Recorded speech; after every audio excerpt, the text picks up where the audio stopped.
Hello there, you are wonderful, amazing viewers and subscribers. So in today, this video is a little tribute to the one of my personal favourite and all-time best Doctor Who writers for scripts, Sir Robert Holmes.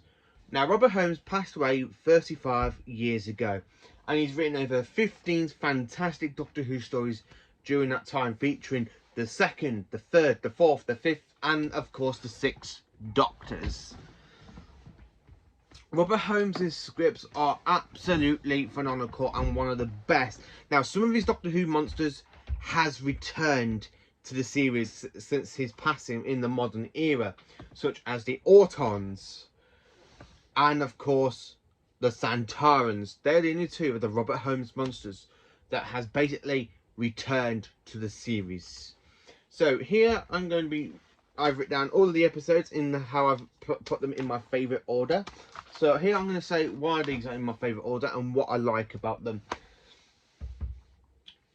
So for a little bit of Robert Holmes, for one of my favourite writers of Doctor Who, I actually think he writ Doctor Who with a passion. With some of the stuff he put into the scripts, like in some fantastic, amazing stories, like Spearhead from Space, he writ that absolutely beautiful. The Caves of Androzani, now that's my all-time favourite Doctor Who story, and it's written by Robert Holmes. It just proves how amazing he is.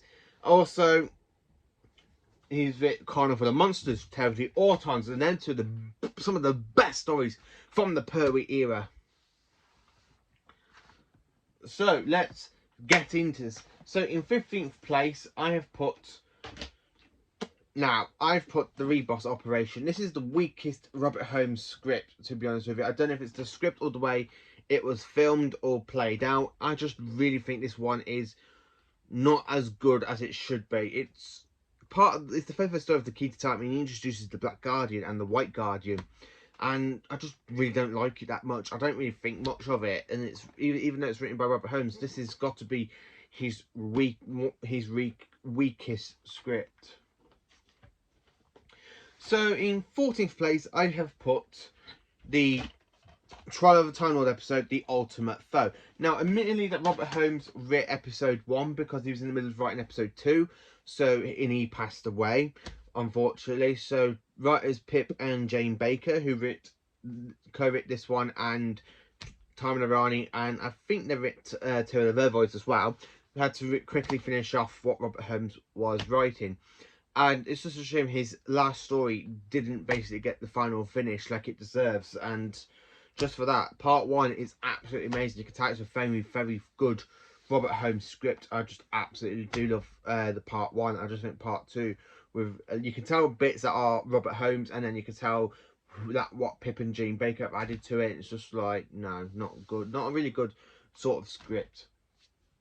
So in 13th place, I've put The Power of Kroll. Yeah, even though I like Power of Kroll, it's not the strongest sort of script for Robert Holmes, to be honest with you. Is it one of the best?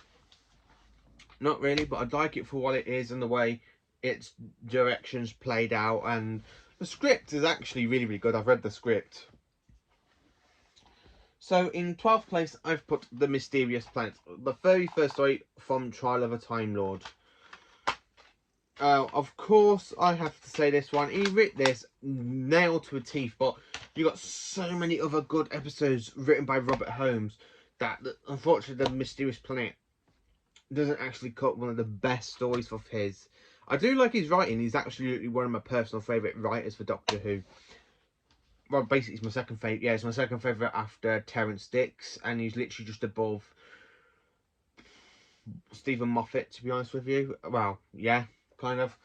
Anyway, so next up, I have put basically, I've put his very first story in next place, in 11th place.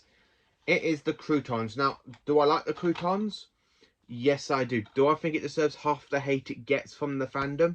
No, I don't. I absolutely do like this episode. It's another interesting one. I like the whole Croutons design. I like when you think they destroyed the TARDIS, but Robert Holmes really, really came up with a very clever idea of resetting the HADs, which basically came back in a Matt Smith episode with the I swear he goes, I really respect the HUDs. And it literally proves it. Robert Holmes came up with the idea for the HUDs, the emergency hostile action. If the TARDIS comes under attack from gunfire, the sea, and anything. It's just the way Robert Holmes writ this episode. It's just another cracker. I do love that one. And it's a really good Troughton story. I don't even know why it gets a load of hate for it. I mean, another sci-fi guy loves the croutons, and I can understand why he loves it. I personally love it because this was my very first Troughton story I ever watched with my dad, and I actually still like it today. The next one, in the next place, it is the Two Doctors. Now, Robert Holmes comes back to write a second Santoran story by him. I love it. The Santorans, after the law of time travel, you got androgons, you got Death Starry. You absolutely got so much stuff going on here. I mean, with the second Doctor being kidnapped by the Santorans and taken to Earth in Spain, and the second Doctor, Perry and the sixth Doctor, Perry and Jamie have to go and rescue the second Doctor.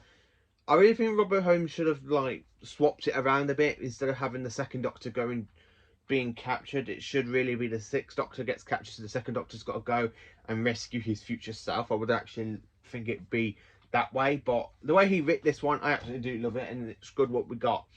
So after that one, I have put the Sunmakers. Yes, the Sunmakers. Now, I understand Robert Holmes was having a bit of problem with the taxman, so he writ his actual problem into his actual script and worked around it. It's a really, really kind of story, and it shows you how evil and cunning a taxman can be, and I just really, really enjoy it, and it's a really good Robert Holmes episode. I just absolutely love it, enjoy it. Robert Holmes did an amazing writing script for this one, and he writ down. That's the thing about Robert Holmes. He literally, whatever problems he's having, instead of dealing with it like a normal person, he turned it into a Doctor Who script. It's just another cracker. I do like it. So the next one I've put in 8th place is The Talents of wingchun. Now, this is a very fantastic story, and it's written by Robert Holmes. What more do you need? Go and check this out if you haven't seen it. You've got Chinese people going around killing strange women. You've got this time agency person named Magnus Grill from the 51st century, which is where Captain Jack comes from.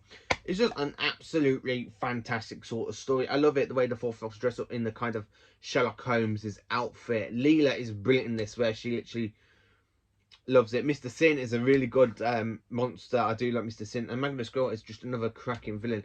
And Mr. Wayne Chang, he's absolutely a great character, to be honest with you. I do love this one. The only thing about it, and the Blu-ray season box set sorted out, was the really, really bad CGI effects for the giant rat. So in 7th place, I've put The Ark in Space. Now, this one is one of my favourite stories for Tom Baker, to be honest with you. I do like it. I want the Wirren to return. I do like the Wirren. I just really personally think they should actually return. I love them. The way they can, with the green... I like the way, even though it has, really bad, sort of effects, where the green bubble wrap, where he puts his hand, you see the bubble wrap, but the way you have the whole transformation of Noah from Noah into the Wirren is an absolutely fantastic and it actually shows you what Robert Holmes is actually going for in this, and it's absolutely pulled off brilliantly. It's just another cracker of a Robert Holmes episode.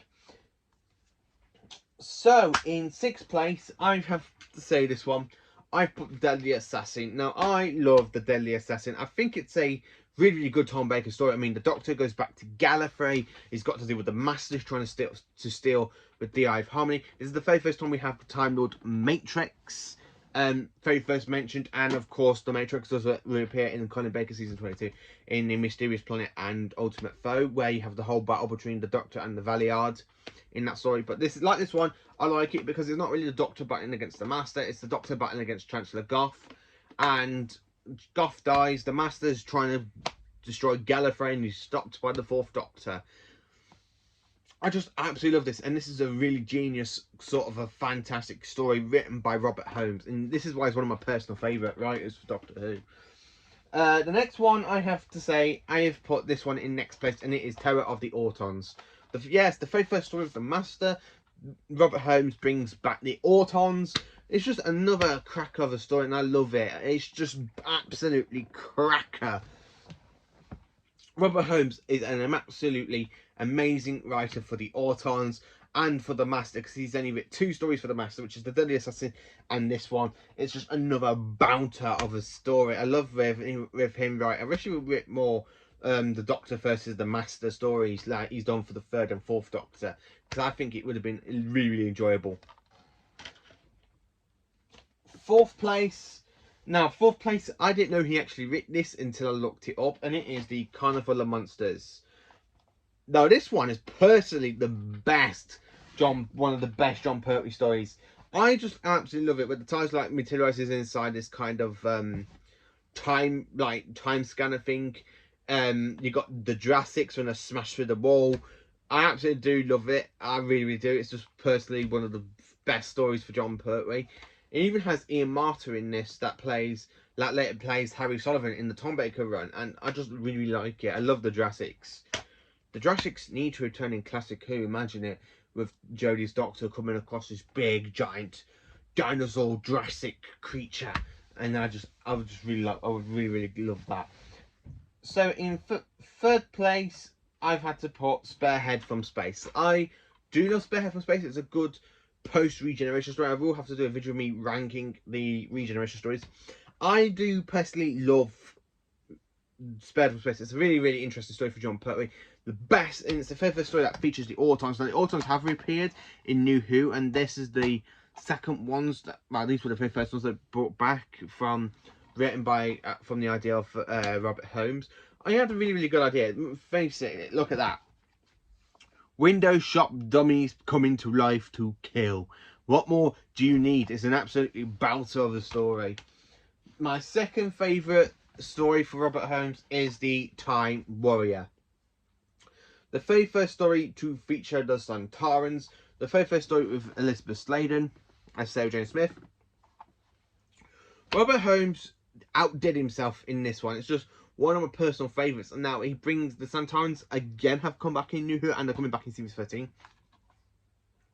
And they were absolutely created by Robert Holmes, and he is just a magnificent writer, and the way he writes stuff and transforms it is just another cracker of a story. I really do like Robert Holmes. So in 1st place, my all-time favourite story written by Sir Robert Holmes.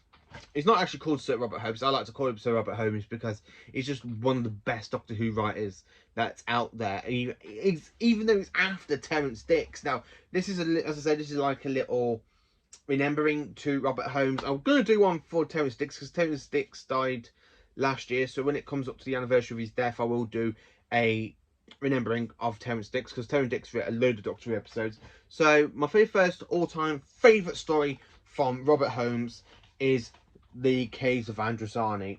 I just absolutely love it, and the way he writ this, it's just absolutely a cracker. You got Sirius Jack, you got more guests. The 5th Doctor gets infected with spectroxoxemia. He sacrifices himself to regenerate into the next Doctor. It's just an absolutely belter of a story. I really do like Robert Holmes, and this is my all-time favourite. So that's all the stories from Robert Holmes and how I rank them. The way they were actually broadcast, yeah, okay, some of them I have put really low, like the croutons, even though I do enjoy the croutons. I actually don't think it deserves a lot of hate. Is Robert Holmes one of the best writers from Doctor Who, do I think? Yes, he is. He's just an absolutely bionicle genius for Doctor Who writing. It's a shame he passed away. While I'm in the middle of writing Trial of a Time Lord, the final two part of season 23. I would have loved him to write a Sylvester McCoy story. I would like to see what he will pull up against Sylvester McCoy. Would he bring back the Santarans to battle against the 7th Doctor? Would he bring back the Autons to battle against the 7th Doctor? Or would he create something new? I just love he's created 2 of the best Doctor Who recurring villains, the Santarans and the Autons. Is there any more monsters of his I would like to see return? Yes, I would actually like to see the Reverend return. I would like to try and see Magnus Grill return for revenge on the Doctor for stopping him. Like, you think he's dead, but he's actually not. Do I like the Time Lord Matrix? Yes, because even the Time Lord Matrix came back in the Timeless Children, which is a really, really kind of an... I don't know my personal feelings on it, because I do like certain aspects of it. I don't like certain other aspects of it. I don't really like that Chibnall's made the Doctor space kind of Jesus in a sort of way. Well, not kind of space Jesus. A bit like he's made the Doctor basically immortal now. The Doctor can just keep on regenerating. I really think that way isn't really a kind of genius sort of plot. I know you want the show to continue on for at least another 40 odd years, because we are coming up to the 60th anniversary. But I just don't know what else I can say about that. But Robert Holmes is one of the best personal writers for Doctor Who lore. You just can't find anything wrong with him. So let me know in the comments, what is your favourite Robert Holmes story? Which ones are your top 5? Which is your least favourite stories of Robert Holmes? Do you love the croutons, which deserves a load more love than it is getting off the fandom? Do you love Sparehead from Space? What story do you prefer? Let me know in the comments, and thank you for watching, and have a cracking day.